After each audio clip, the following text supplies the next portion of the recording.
Create your own treasure hunting company and lead it to glory in Clank Legacy Acquisitions Incorporated.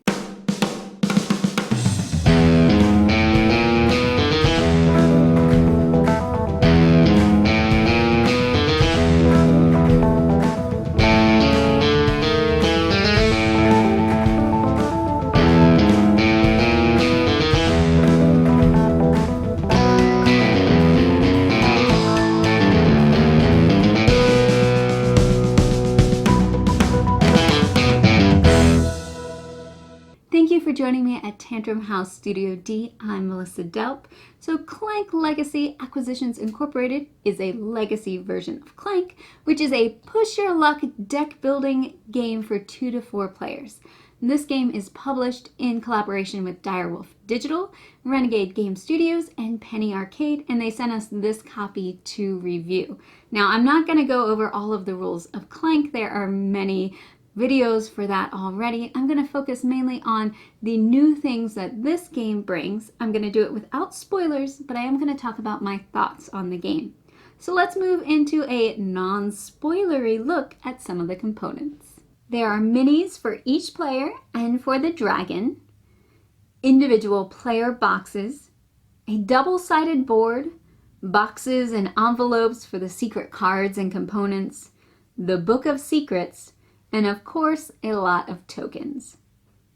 In Clank Legacy, your group is a franchise of Acquisitions Incorporated, a treasure hunting group that's in it for the profit. Now, throughout the game, sometimes it's beneficial to work together to achieve objectives, but ultimately you want to be the best employee, so it is still a competitive game. This is a legacy game, so you're going to be making permanent changes. You're going to be writing on things. You're going to be adding stickers to things. You're even going to be destroying things. Yeah, lots and lots of things. So the campaign itself, which lasts at least 10 games, is only playable once. But afterward, you are going to have a unique game of Clank that can still be played.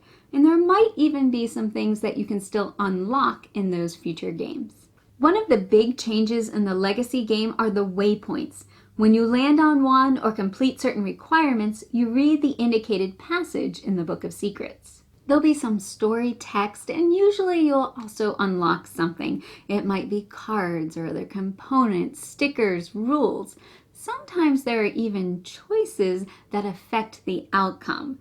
Now, I really enjoyed this aspect of the game. Sometimes I was torn between making decisions that would give me a better score or making decisions that would let me read more passages out of the Book of Secrets.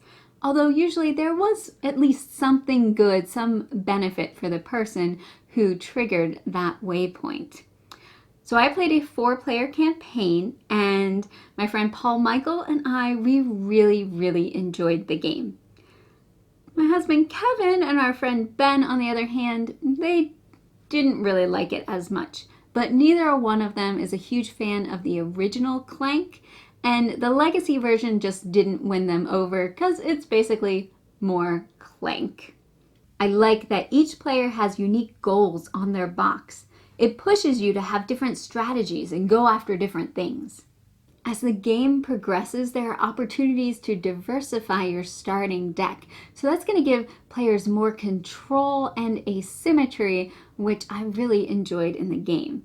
I also like the contract cards that come out during the game. These give objectives for you to complete, and usually there's benefits for completing them, and sometimes consequences for ignoring them.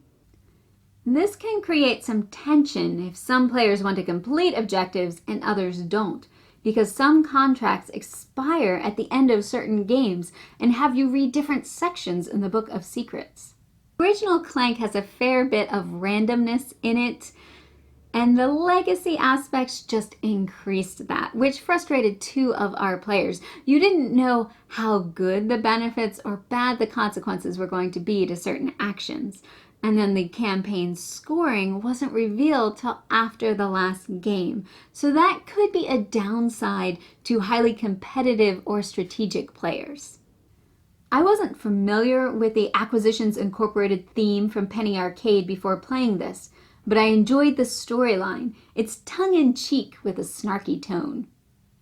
But the legacy aspects of the game, reading passages, applying stickers, unlocking things, opening things, writing on things, that can add a lot of time to the game. Most of our games were at least 2 hours, and a lot of that stuff is happening on players' turns. So if it's not your turn, it can feel like a lot of time passes before it gets back to your turn again. I personally didn't mind that. I enjoyed hearing the things and seeing what was unlocked, but Kevin, he didn't really like that. About the Book of Secrets, I have some positives and a few negatives. I thought the instructions were easy to follow and read and understand. We didn't have any trouble finding the stickers and components. I do wish there were a few more maps or illustrations in the book though. We had at least one sticker section that we had to peel back off the board because it wasn't aligned quite right.